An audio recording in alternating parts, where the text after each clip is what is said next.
type of functionality to allow them to have an easier user interface. So for those of you who've been using Salesforce, there are some limitations. It is a platform, it is a CRM out of the box. There's things you need to do to customize it, but some of the things that we recommend that you do is leverage Visualforce and the Force.com technology. Another thing, and the panel that was up here did a really great job of representing those things that you have to do internally to get support for Salesforce.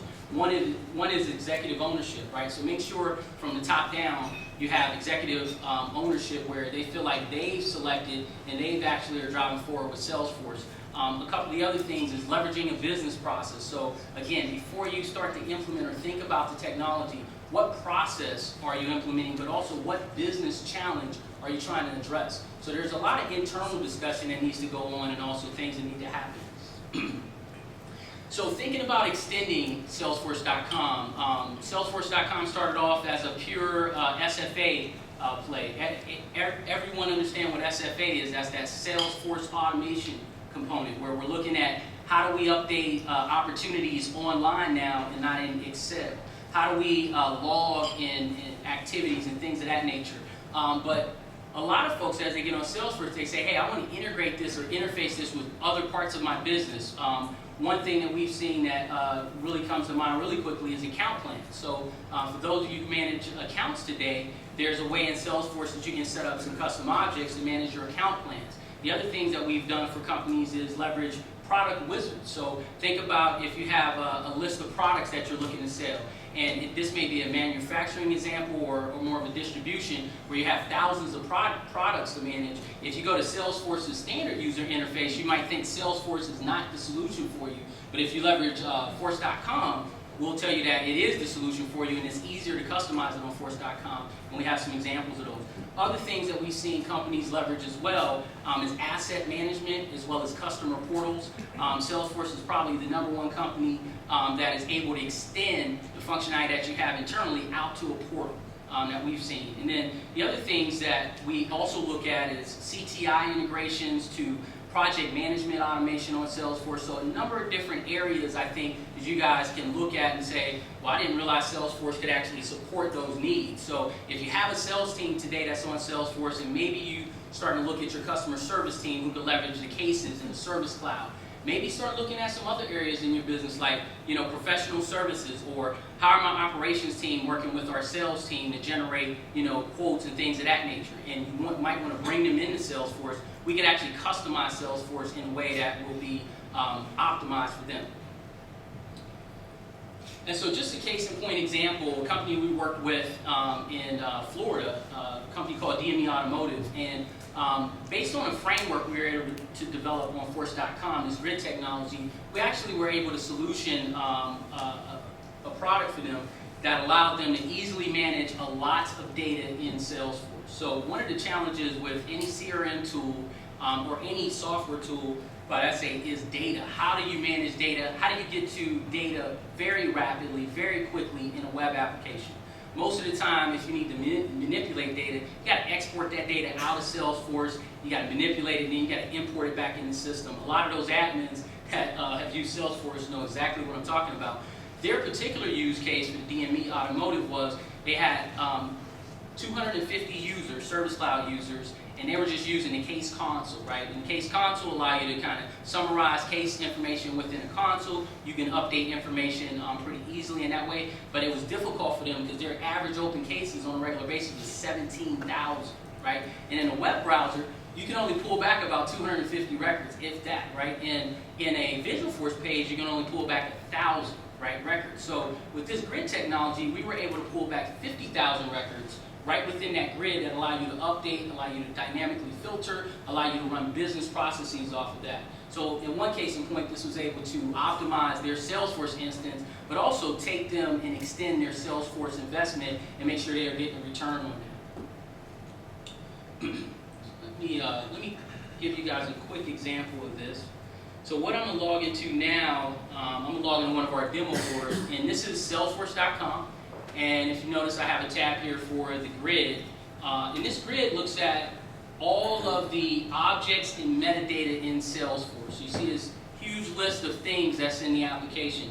So I'm going to give you one example. Let's say I'm looking for a list of accounts in a certain industry, and maybe there's a certain revenue number, right? So I'm going to load those into this grid. If you notice, it's picking up those records pretty fast. There's 6,000 records I'm looking at now and I'm working with.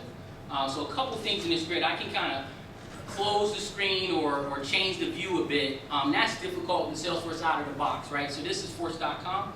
But if you take a look at this, there's some buttons across the top here that allow me to run certain business processes. So maybe I want to select these records here, and I want to do a mass chatter post, or I want to drill up or drill down. I'll explain what that means in a moment. Or maybe I do want to export the data that I get to Excel, right? So we've provided that flexibility. But let me just show you the power of this really quickly and how this works. So let's say I wanted to look for companies of a certain industry type,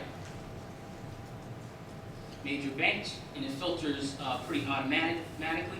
I also can do multi-filters in here, so maybe I'm looking for major banks and anything that's major in pharmaceutical. And we also can do chemicals. So at a couple seconds, I was able to drill down to the actual data that I want to look for.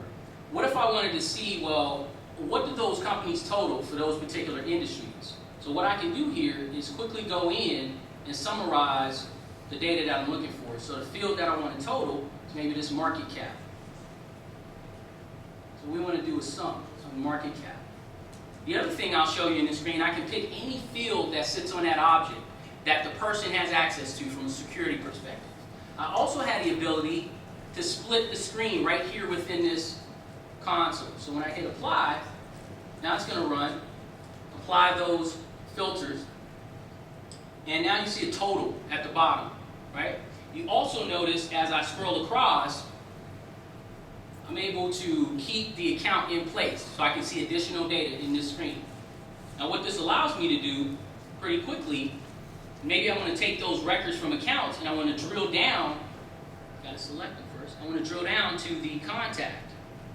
So now I can select the contact object because I may want to do a mass email or a mass workflow to the actual contacts.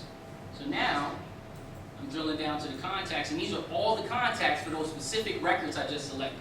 Now, for those admins out there, and those folks who use Salesforce, how hard is it to get to that level of the data sometimes in Salesforce, right? Sometimes I'd have to write a couple of list views, sometimes I'd have to write a couple of reports. I definitely have to export that data out of the system. So I'm right within Salesforce, and now I can do a mass update if I wanted to, or I can do any business process. Now within here, we have a couple chatter posts, but within any organization, you can add a process that will allow you to write workflows in that process, that will allow you to send out mass emails, things of that nature.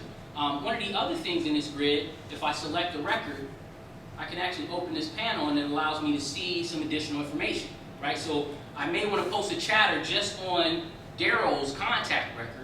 I may want to see other relationships, with Daryl. Maybe this is the related objects, right? So maybe Daryl is related to some particular opportunities or some events or activities. I can take a look from here. There's also attachments and things like that I can take a look at as well. And then I can just close this property window. So again, a quick, easy way to get to the data very quickly within this grid.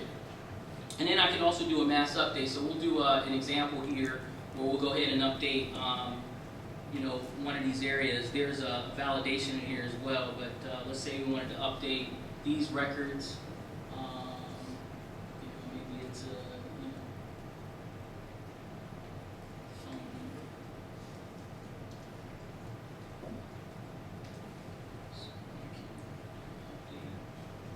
So as I do an update, you'll see the records turn green right there on the screen, and then I can hit the save.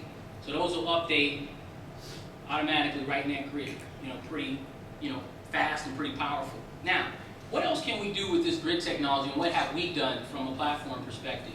So another thing that we've done is actually have this grid technology on the related list. So if everyone's aware, related lists in Salesforce kind of look like you hover over them, you look at, maybe you want to look at the cases, and a related list looks like this, and there's a lot of data. From a related list, I cannot do any updates right now in Salesforce out of the box. If I looked at that list, I can't do any updates, I can't do any filtering on that list, I can't move things, or I can't add fields on the fly to that list. But with this grid technology, I have a mini grid here for my contacts that sit right on the account record, and I can actually run the filters right within here. Now, if there's a whole bunch of records in here, that makes sense. I can still do the same mass updates or selecting additional fields on this column, right here within the grid.